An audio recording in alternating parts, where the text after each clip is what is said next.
recognizing your weakness, it drives you to God.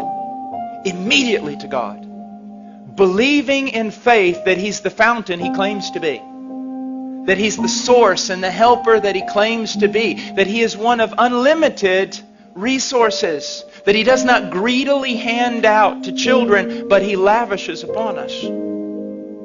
So see, your problem is that you're really not recognizing you're weak. Or you recognize you're weak, but you just stay there in your weakness. The thing is, your weakness ought to drive you to God every time. But here's the problem. Let's enter in with your heart condemning you and Satan helping your heart condemn you. See, I have found so many people. I saw someone last night, and I dealt a long time with them. Precious little girl. She recognized her weakness. She recognized her frailty. She recognized her sin. She recognized there were some things in her life she couldn't overcome right now. But here was her problem. She would see her sin, and because of the work of the devil and sometimes our own heart condemning us, she would put herself in the penalty box every time that she sinned. Well, you can't go to God right now. You can't just keep running back to Him. I mean, you sinned yesterday and you repented and asked for forgiveness. Now you've done the same exact thing today. I mean, you run back to Him, you're just a hypocrite. You don't appreciate God. You don't have a high view of God. What do you think? God just hands out pardon to everyone? And isn't that what we do? And isn't that what we think?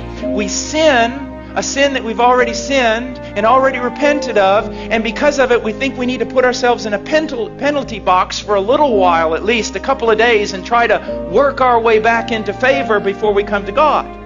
Because if we think, actually, you mean if I go back every time I do this, just immediately, not only going back and asking for forgiveness, but expecting forgiveness, isn't that hypocrisy? Isn't that a low view of God? Isn't that treating God as a forgiveness machine? No, it's being biblical.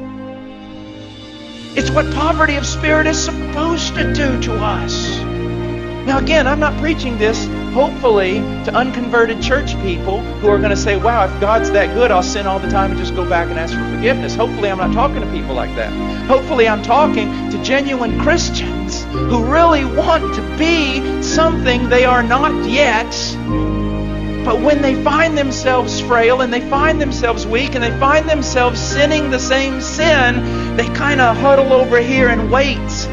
Maybe read their Bible a few days, pray some more, show God they're really sincere before they run over there and actually try to get some forgiveness.